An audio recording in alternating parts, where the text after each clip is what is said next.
नमस्कार दोस्तों, राधे राधे। स्वागत है आपका मेरे इस चैनल माँ धर्मगंगा में। आज हम होलिका दहन से जुड़ी कुछ पौराणिक कथाएं सुनेंगे। होलिका दहन होली से एक दिन पहले मनाया जाता है। होलिका दहन सिर्फ एक त्यौहार नहीं है, बल्कि हिंदू धर्म में इसका गहरा अर्थ है। यह दिन बुराई पर अच्छाई की जीत का प्रतीक है। वैसे तो कई पौराणिक कथाएं जुड़ी हैं, जिसमें भक्त प्रहलाद की कथा काफ़ी प्रचलित है। होलिका दहन देश के हर कोने में हर्षोल्लास के साथ मनाया जाता है। होलिका दहन से जुड़ी कुछ पौराणिक कथा। भगवान शिव और कामदेव की कथा।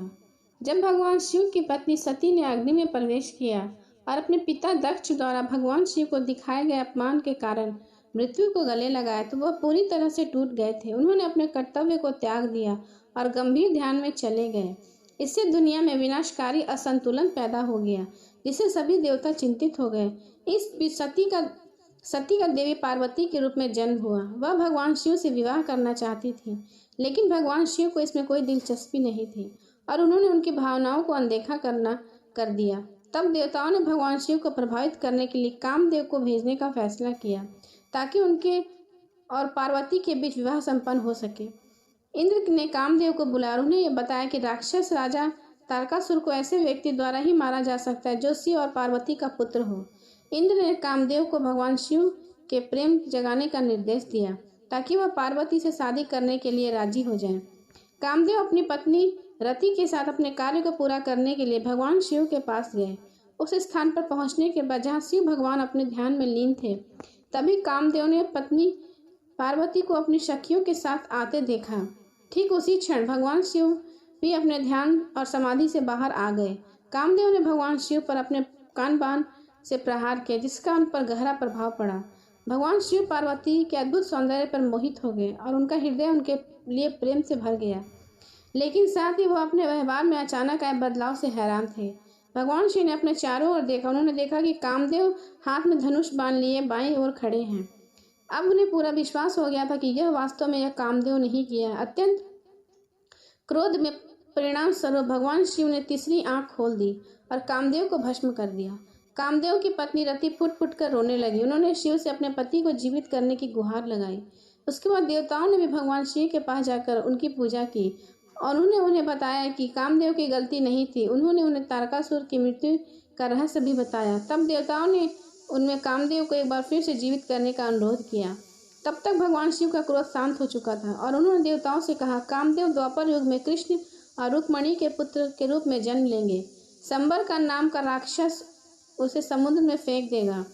वह उस राक्षस को मार डालेगा और रति से इसकी शादी होगी, जो समुद्र के पास एक शहर में रह रही होगी। तब से कामदेव को भगवान शिव द्वारा भस्म होने को होलिका दहन और उनके पूर्ण जन्म की खुशी के रूप में होली के रूप में मनाई जाती है।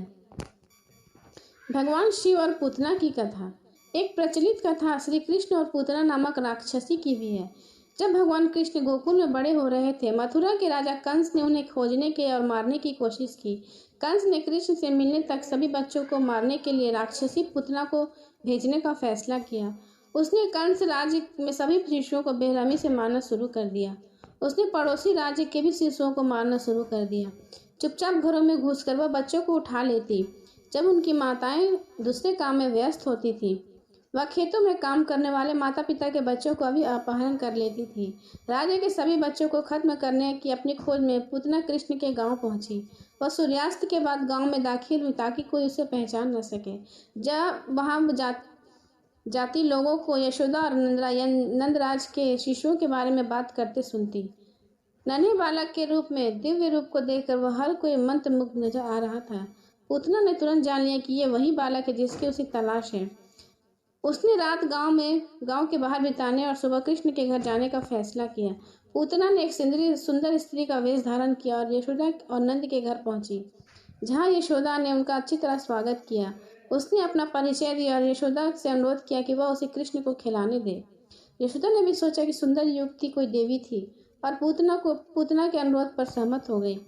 पूतना ने नन्हे कृष्ण को गोद में उठा लिया और उसने खिलाने लगी और अपने जहरीले दूध का स्तनपान कराने लगी। उसने सोचा कि कुछ मिनटों में ही निर्जीव हो जाएंगे। इसके बजाय पूतना को अचानक ऐसा लगने लगा जैसे वो छोटा लड़का उसका जीवन चूस रहा हो। उसने कृष्ण को अपने से दूर करने की कोशिश की, लेकिन ऐसा करने में असमर्थ रही।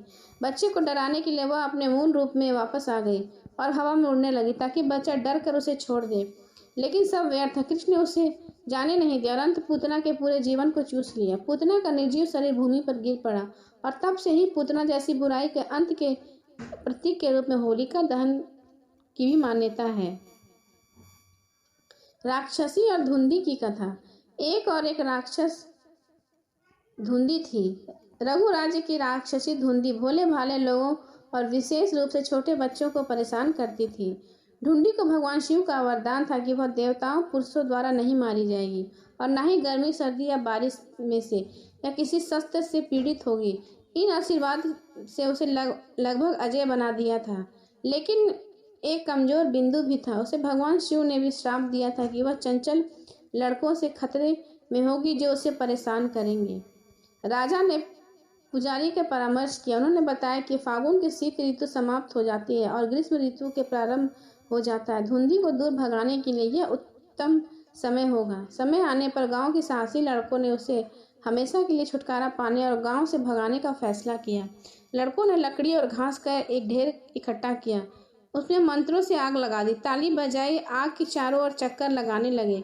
वे भांग के नशे में चूर हो गए और फिर धुंधी के पीछे पीछे गांव की सीमा तक नगाड़े बजाते, शोरगुल करते, गली मोहल्ले में भागते रहे। ऐसा तब तक करते रहे जब तक धुंधी हमेशा के लिए गांव से बाहर नहीं चली गई। गालियों की मार ने उसके मन में स्थिति को बर्बाद कर दिया। वह भीतर से कमजोर और असहाय महसूस कर रही थी। यहाँ पर भी बुराई और अच्छाई की जीत के प्रतीक के रूप में होलिका दहन की प्रथा प्रचलित है। आज भी मान्यता है कि सम्मान के लड़के होलिका दहन की रात ढोल नगाड़े बजाते हुए, शोर करते हुए होलिका दहन का पर्व मनाते हैं। हिंदू पुराण के अनुसार हिरण्यकश्यप नामक एक राजा राज्य करता था। वह असुरों की तरह अमर होने की कामना रखता था। इस इच्छा को पूरा करने के लिए उन्होंने ब्रह्मा जी का वरदान पा लिया था। प्रसन्न होकर ब्रह्मा जी ने हिरण्यकश्यप को वरदान स्वरूप उसकी 5 इच्छाओं को पूरा किया। वह ब्रह्मा द्वारा बनाए गए किसी प्राणी के हाथ नहीं मरेगा। वह दिन या रात या किसी भी हथियार, पृथ्वी और आकाश, अंदर या बाहर नष्ट नहीं होगा। और वो अमर हो गया। उसके पास कभी न खत्म होने वाली शक्ति थी और सारी सृष्टि का एकमात्र शासक हो, उसकी ऐसी इच्छा थी। वरदान प्राप्ति के बाद हिरण्यकश्यप ने अजय महसूस करने लगा। जिससे किसी ने भी उसे वर्चस्व पर आपत्ति जताई, उसने तो उसे दंडित किया और मार डाला। हिरण्यकश्यप का एक पुत्र था प्रहलाद। प्रहलाद अपने पिता को एक देवता के रूप में पूजने से इनकार कर दिया। उसने विष्णु में विश्वास करना और पूजा करना जारी रखा। प्रहलाद भी भगवान विष्णु के प्रति आस्था और हिरण्यकश्यप को क्रोधित कर दिया और उसने प्रहलाद को मारने के लिए कई प्रयास किए, जिनमें से सभी असफल रहे। इन्हीं प्रयासों में से एक बार राजा हिरण्यकश्यप ने अपनी बहन होलिका को प्रहलाद को मारने के लिए अपने भाई का साथ दिया। विष्णु पुराण के अनुसार होलिका को ब्रह्मा जी से वरदान था, एक वैसा वस्त्र मिला था जो कभी आग में नहीं जल सकता था। बस होलिका उसी वस्त्र को ओढ़कर प्रहलाद को जलाने के लिए आग में बैठ गई। जैसे ही प्रहलाद ने भगवान विष्णु का नाम जपने लगा, होलिका का अग्निरोधक वस्त्र प्रहलाद के ऊपर आ गया और वह बच गया, जबकि होलिका भस्म हो गई। मान्यता है कि तब से ही बुराई पर अच्छाई की जीत के रूप में सदियों से हर वर्ष होलिका दहन मनाया जाता है। होलिका दहन की कथा पाप पर धर्म की विजय का प्रतीक है।